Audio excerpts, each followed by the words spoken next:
Well, here's some breaking news coming in from Bengaluru. A day after BJP MLAs staged a walkout from the meeting, which was attended by all MLAs and civil society members, the issue of VVIP flyover will be raised in the cabinet meet today.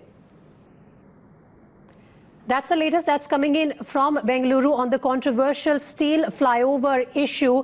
Remember, this is a flyover which is proposed to be made for the convenience of VVIPs. There is massive support against it in the civil society, and that has also led to the opposition taking up this issue. Yesterday, all BJP MLAs staged a walkout from the meeting, which was attended by the MLAs in Bengaluru and civil society members. And now the issue of this VVIP flyover will also be raised in a cabinet meet today, is the latest that we are picking up on the issue. At the same time, there are also plans to meet the governor by several civil society members, and they want to create awareness about how harmful this VVIP flyover is going to be for the environment if the government goes ahead and constructs it.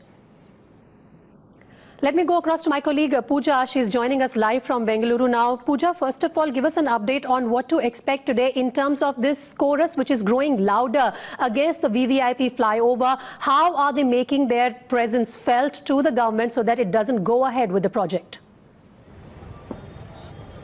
Well, so far the government has been in denial mode, branding anybody who has spoken against the flyover as either anti-development or politically motivated. But it's getting more and more difficult for them to just turn their heads away, because yesterday we saw that there was a memorandum that was submitted to the governor seeking his intervention. And from what we understand, the governor could actually look into the merits of this petition and seek a report from the government. So that would put extra pressure on the state government. Yesterday, the all-party meeting that was called, where the MLAs of Bengaluru city as well as MPs coming from the city were called to have some sort of discussion. That didn't go too well, with BJP MLAs storming out, saying that those who wanted to speak against the flyover were not even given a chance to speak up in that meeting. So today in the cabinet meeting that is scheduled at 11 o'clock, we understand that this will come up because there is more and more pressure from all parts of the society, not just the civil society groups, but the opposition, and now the governor also could possibly intervene, and this could go to the next level. So there will be a discussion about this in that cabinet meeting, and we are yet to see if there will be any change in the stance of the government so far. Right. So we know that prominent citizens have been protesting desperately against the construction of this steel flyover for VVIP convenience. As far as the political developments around this are concerned, Pooja, I believe the issue of the flyover will be raised in a cabinet meet today as well. Give us a sense of how several political parties are divided on this. Well, so far everybody in the government has been speaking in one voice, be it the minister in charge, KJ George, or the chief minister or any other cabinet minister. They have been speaking in unison on this particular matter, saying that this is the need of the hour. It is not a question of debate that that particular junction that they're talking about, from where the flyover takes off, Chalukya Circle, is facing traffic force every single day. But the flyover, the steel flyover, is that the answer, is what everybody is questioning. Also, the fact that it's a steel flyover will spell disaster for the city. 900 trees will be cut off, and 1,800 crores is the estimate at this point of time, and it could go higher.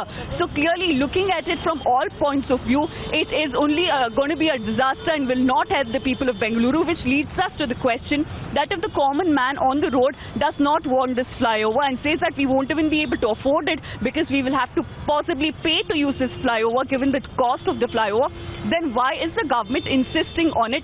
Is it just because of the VVIP buildings in the vicinity, starting from the State Secretariat Vidhan Sauda to the ministers who live in a line on Racecourse Road, or even the Chief Minister's residence, all of which will be, the entire stretch will be of course decongested, and all of them will have access to this VVIP flyover? Is that the main reason for government being so insistent on this flyover? That is what the common man on the road wants to know. And this is what all of the groups that have been protesting. Even if the government wants to provide convenience to VVIPs, Pooja, is this the only solution? Do they not see the environmental loss it will cause by cutting down 900 trees, and the financial cost that it will incur? 1,800 crores is quite a huge sum. Can the government of Karnataka afford that? That's exactly the point. And the agency that is supposed to carry out this project, the BDA, has time and again expressed that they don't have the kind of funds. When we talk about other flyovers in the city that need some sort of repair, they have said that our coffers are empty and we don't have the funds necessary. Now, from where do they plan to bring 1,900 crores to start this project is something that everybody wants to know. We understand that they're looking to, in a hurry, dispose sites in their possession to raise funds for this flyover, again raising suspicion. Why is the government being so insistent on building this flyover, given the magnitude of damage that it brings, and also the kind of the chorus that is growing against this flyover? Why are they not even engaging with these groups and trying to understand their point of view and just dismissing all protests and all dissidents as politically motivated? Even Rajiv Chandrasekhar, the MP from Bangalore, who has been at the forefront of these protests, yesterday made a point that he wasn't even allowed to speak in that meeting. So clearly all is not well, and people are now beginning to suspect that there is some sort of ulterior motive with which this government is operating. And Karnataka government will soon come out, will have to soon come out and answer those questions coming in from citizen groups. Thanks very much, Pooja, for joining us with those inputs. We'll take a quick break here and be back with more news and updates.